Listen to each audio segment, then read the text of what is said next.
If you were concerned about record inflation up around 7%, especially this Christmas season when people are buying a lot of food and buying a lot of presents, I can't say it's good news for you. It's just that the number to worry about is not the 7%. It's the nearly 10% of wholesale inflation that we have seen. It's even worse than we were told it was going to be. This as you're looking to buy your Christmas steak or presents for your loved one, all in this year that we were told was going to be a return to normalcy. The main argument for Joe Biden is he's good old Uncle Joe. He's moderate. He's been around forever. And we're going to return from normal after so many crazy years under Donald Trump. Some people predicted that things were going to be radical, including my friend, Sean Spicer. Sean Spicer was the 28th White House press secretary under Donald Trump. He wasn't the 28th one under Donald Trump, but he was the 28th White House press secretary, and he was secretary under Donald Trump. He has a wonderful show, Spicer & Co., which I love watching, and I love being on, by the way, as well. That is on Newsmax on weekdays, and he's the author of the new book, Radical Nation. Sean, thank you for coming on. Hey, it's a pleasure to be with you. It's always great to have you on the show as well. It's nice to trade places, though, and answer your questions. I feel so powerful. I really love this. But as a citizen, I don't feel very powerful right now because everything, I don't think I'm being hyperbolic, every single thing has gotten worse under Joe Biden. This is reflected in his poll numbers. He's underwater on every issue, including on COVID, which was the one issue that he was kind of above water on for a little bit. So how did the Biden administration turn out so radically differently than what we were told it was going to be? So two things. First, to your point, I think it was last Sunday night, my wife and I took the kids. We were out at the grocery store at the top of our street, just getting some stuff, picking up stuff. We'd already done grocery shopping for the rest of the week.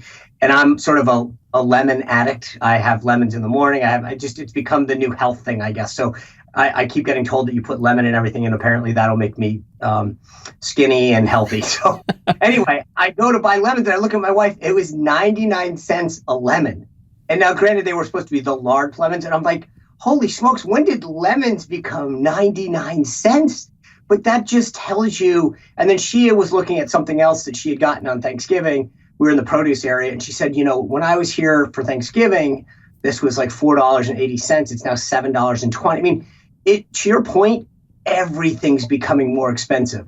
But to your question, Michael, the reason I called it Radical Nation wasn't because Sean Spicer thought Joe Biden was going to be radical or the Daily Wire was saying that Joe Biden.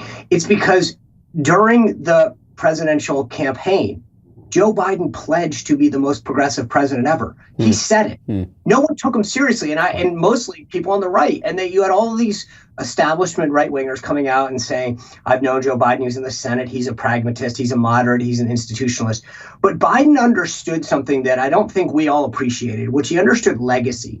And that if you're only going to get 4 years, which, let's be honest, that's what's going to happen, that you can either try to accomplish a great deal or you can do a great deal that cements your legacy. One of the first things I write about in the book is this meeting he had in the cabinet room with all of these liberal historians talking about how to outdo FDR.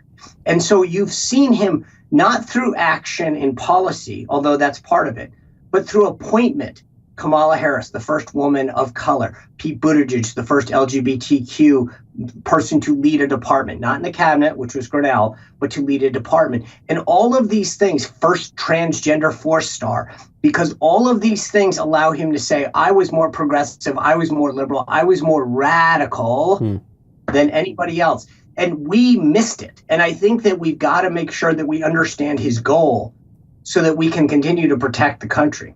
This is a great point because the reason that I never believed the whole Biden's a moderate, he's going to be a return to normal thing is that I think Joe Biden's political ideology involves licking his index finger when he gets up in the morning, he puts it in the air, figures out whichever way the wind is blowing, that's going to be Joe Biden's view that day. I don't say it to be mean, but he is as empty a suit as I have ever seen in American politics.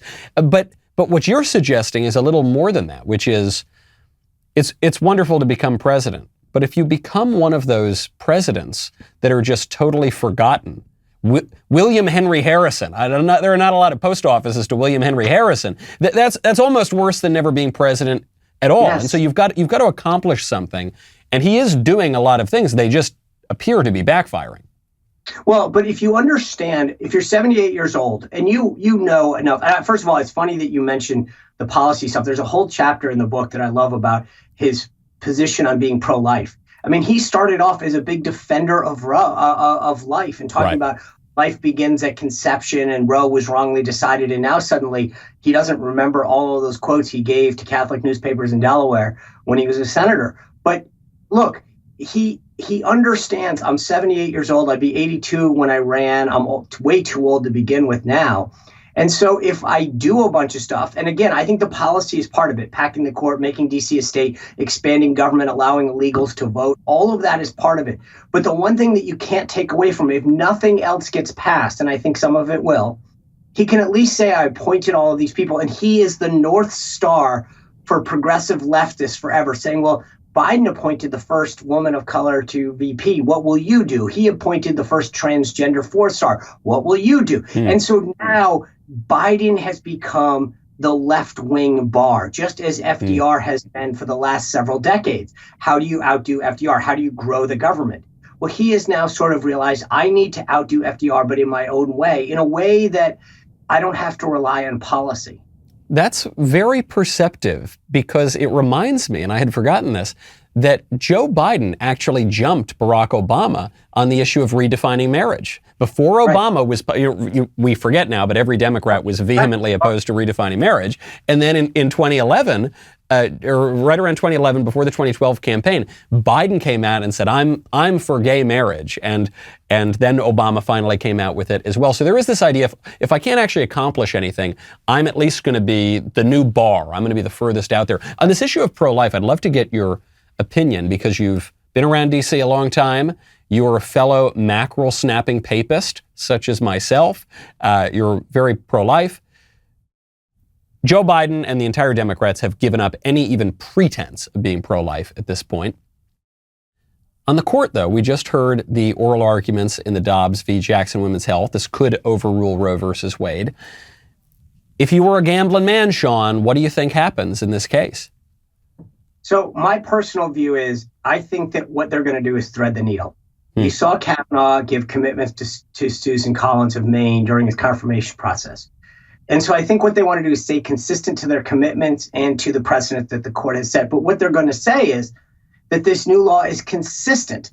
It's saying that the states have the right to do something up to the point of viability where science takes us, or technology, which is what it is now. So therefore, they're just going to allow the bar to move down. To say 15 weeks is the new bar. But I think that they're not going to overturn Roe. They're just going to move the bar and say that what Mississippi did, and then subsequently we'll talk about Texas, but what Mississippi did is consistent with Roe because all it's doing is moving the bar, if you will, with technology and science. It's not taking the role of the federal government. It's not unprotecting it. Now maybe somehow you get a majority vote, and I'm wrong on this. I'm not a lawyer. I'm not a SCOTUS watcher. But I think that the commitments those guys made in their confirmation process, they've got to find a way to thread that needle. And so that's what I believe will happen. Well, you can certainly see Chief Justice Roberts doing everything he can in the oral arguments to try to figure out some way. Well, but hold on, it's 15 weeks is not viability, but is there please lawyers, give me some way to uphold the law while not overruling Roe. Yeah. And I think but look, he would give us, the sixth vote. I think we've got five. So I think there's no question, but one of the things that we on the right need to do, and Lindsay Keith, you mentioned my show at 6:00 on Newsmax, we've had these conversations off and on, is I think we need to get ahead of the decision. Because the left is going to try to define whatever it is as an overturning of Roe v. Wade and the end of abortion. Even if Roe is overturned, that's not the end of abortion. I mean, Gavin Newsom just declared California a sanctuary state, right? Where people can come and have abortions at will, God willing. I mean, it's disgusting. God forbid, right? Yeah. But the point is that all Roe did was codified at the federal level. Undoing Roe would just say, there's nothing, it doesn't have anything to do with abortion. It has to do with who has the ability to regulate it. And in this case, it would be thrown back to the states, which it should be. Right. This is an important point, because for all the fear-mongering from the left, overrule of Roe versus Wade would change abortion laws in a number of states, but then you would have, say, California or New York saying we're going to be sanctuaries, which would then raise the prospect of interstate commerce, and maybe there would be another federal case about pro-life there. So one of the arguments I've heard from cynical Republicans, who maybe they're pro-life, maybe they're not pro-life, but they say, regardless of what happens with Roe, the only bad thing is it's going to hurt us in the midterms. Because if they do overrule Roe, sure, it'll save millions of babies, but, we might not win back as many House seats as we want. Now, is this a legitimate fear? Do you think that an overruling of Roe could harm us in 2022? Or do we have so much momentum behind us that the House is ours? Well, first, no. Secondly, if you want to run for office and can't stand for your convictions, and get out of the game. If you can't sit there and say, I am a proud supporter of life, I will do what I can to defend it and message it well, then get out of the business. You're bad. I don't want people who can't defend it. I think, frankly, there's too many people that defend it that do a bad job do it. I'd rather have people who can get up there and explain it well and talk about. I listened to Governor Tate Reeves of Mississippi a few weeks ago. He did a phenomenal job. Yeah. There are ways, and I think the work that Susan B. Anthony List has been doing with these ads, explaining from doctors how technology has evolved so that what we saw in a sonogram back in 1973 isn't close to what we can see now. The viability of life has clearly improved vastly, weeks in terms of viability. And so I think we should be talking about that. We should be promoting adoption. There's a lot of things that the folks on the right should be doing ahead of that decision, because in some way, shape, or form, the decision will somehow create a new debate, even if it didn't get over. No matter what tinkering it does. And so we should start now. We know the decision is likely to come down in June, so let's get ahead of it. But if you're going to run for office as a Republican and you can't stand up and say, I support life and I'm willing to do whatever it takes, and even if it means losing my seat, then I don't want you representing the Republican Party. Well, here, totally agree. On this issue of the elections, I guess this does kind of bring us back to the book, Radical Nation, which is, regardless of the issue of abortion, and a lot of polls show that people actually are not all that motivated by support of abortion rights. And I'm glad you brought that up. That's the other thing. There's this false premise. Thank you for mentioning this, because there's this sense that somehow as an issue, it's a loser. I don't believe that. It's also, so when you look at polls, I spent most of my life in the campaign world.